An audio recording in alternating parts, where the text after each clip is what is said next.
मुख्यमंत्री आदित्यनाथ की उत्तर प्रदेश पुलिस जो कर रही है वो निहायत ही शर्मनाक है।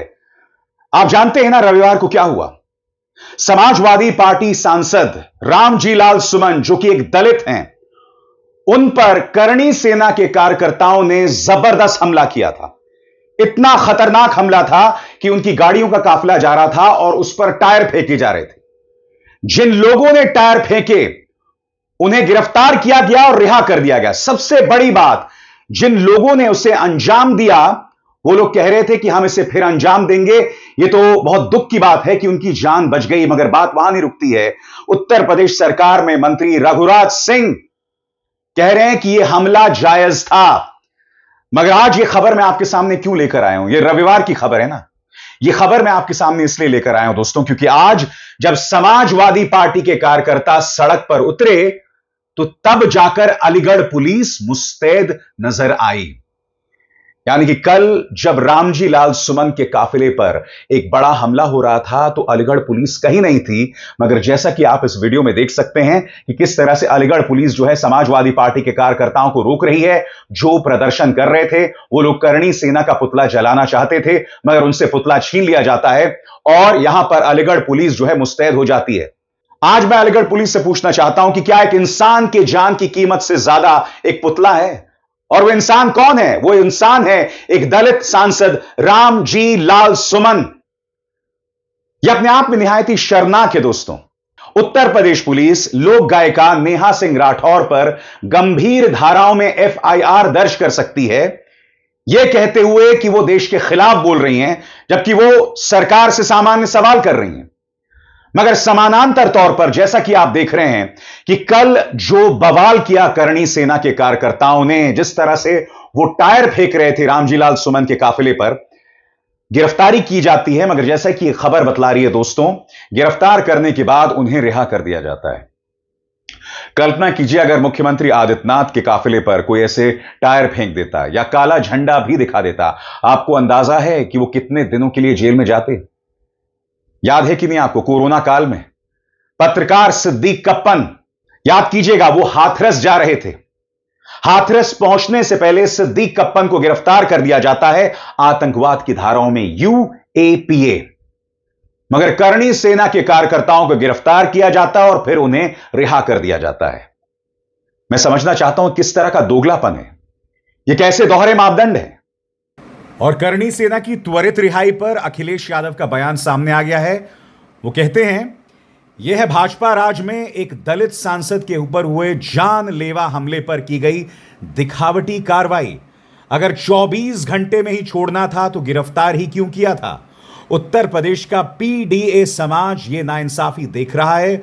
उत्तर प्रदेश में महाअन्याय राज है और कुछ नहीं कहना है। दरअसल अखिलेश इस खबर पर अपनी टिप्पणी दे रहे थे जिसमें लिखा हुआ है अलीगढ़ चट गिरफ्तारी पट जमानत, सपा सांसद पर हमला करने वाले सभी आरोपी रिहा।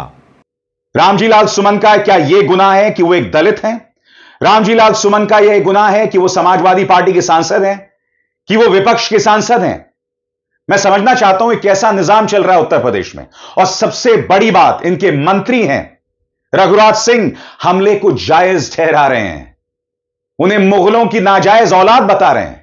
यानी कि कहीं ना कहीं रघुराज सिंह जो हैं उत्तर प्रदेश की जनता को यह सबक दे रहे हैं, यह सीख दे रहे हैं कि आने वाले वक्त में भी तुम ऐसे ही हमले जारी रखो। स्वाभाविक सी बात है दोस्तों, रामजी लाल सुमन पर जो हमला हुआ है उसको लेकर उत्तर प्रदेश सरकार के कान में जूं तक नहीं रेंग रही। इसलिए जैसे मैंने बताया, गिरफ्तारी हुई और फिर रिहा कर दिया गया। सबसे बड़ी बात, करणी सेना का एक नेता खुलकर धमकी दे रहा था कि उनकी जान बच गई, आगे भी ऐसा ही किया जाएगा। सुनिए क्या कह रहा है व्यक्ति। यह व्यक्ति एक तरह से जान से मारने की धमकी दे रहा है। कल्पना कीजिए अगर इस तरह का बयान किसी ने भारतीय जनता पार्टी के किसी भी छोटे नेता के बारे में कह दिया होता, आप अंदाजा लगा सकते हैं उस पर कितनी धाराएं लगाई जाती। यह कैसा दोगलापन है उत्तर प्रदेश पुलिस, यह कैसे दोहरे मापदंड है और आप इसे कैसे जायज ठहरा सकते हैं? हम इस हमले की पूरी जिम्मेदारी लेते हैं, लेकिन दुख इस बात का है मुझे कि वह फिर बच गया। लेकिन आज जो है कि 2-4-5 गाड़ियां ही टूटी हैं। अगली बार, क्योंकि हमें पता ही नहीं था कि ये यहां से निकलेगा, अभी कुछ मिनटों पहले ही पता लगा, 20-25 मिनट पहले कि वो वहां से निकल रहा है, तभी तुरंत टीम एक्टिव कर दी गई थी। लेकिन अगर हमें 2-4 घंटे 1-2 घंटा पहले पता लग जाता तो कुछ और अच्छा सुनने को मिलता।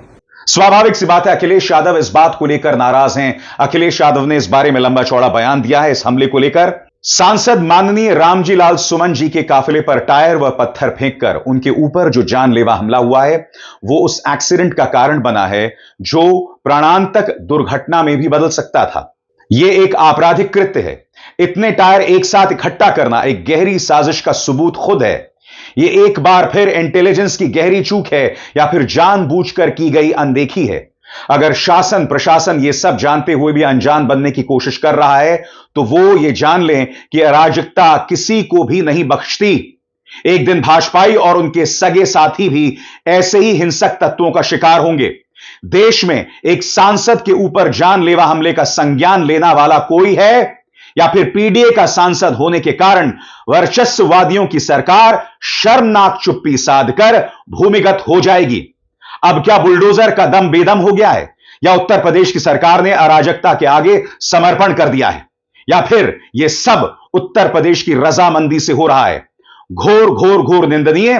पीडीए कहे आज का नहीं चाहिए भाजपा। सबसे बड़ी बात, करनी सेना ने यह जो हमला किया उन्हें पता था कि काफिले का रास्ता क्या था। दूसरी बड़ी बात, उन्होंने पूरी तैयारी कर रखी थी, यानी कि एडवांस से फील्डिंग की गई थी। यह जानकारी कहां से मिल रही है बताइए? यह सवाल तो किया जाएगा ना। जब यह हमला हो रहा था वहां कितने पुलिसकर्मी थे बताइए ना। दोहरे मापदंड देखिए, नेहा सिंह राठौर पर त्वरित एफआईआर, मगर जो लोग खुलकर धमकी दे रहे हैं उन पर कोई कार्रवाई नहीं। मैं समझना चाहता हूं क्यों। आगे बढ़ने से पहले एक जरूरी संदेश, मेरे कार्यक्रमों के लिए आप नोटिफिकेशन का इंतजार मत कीजिए। मेरे चैनल में जाइए और खुद जाकर कार्यक्रम देखिए और रहिए अपडेटेड। और हां, ज्वाइन कीजिए मेरा चैनल। देखिए यह जरूरी संदेश।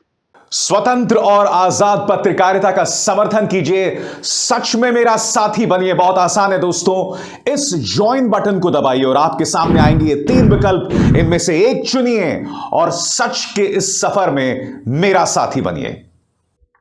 क्या यह राम राज्य है? क्या यह कानून का निजाम है? यह अपने आप में ढेरों चिंताएं पैदा करता है दोस्तों, मगर जो हो रहा है वो सरासर गलत है।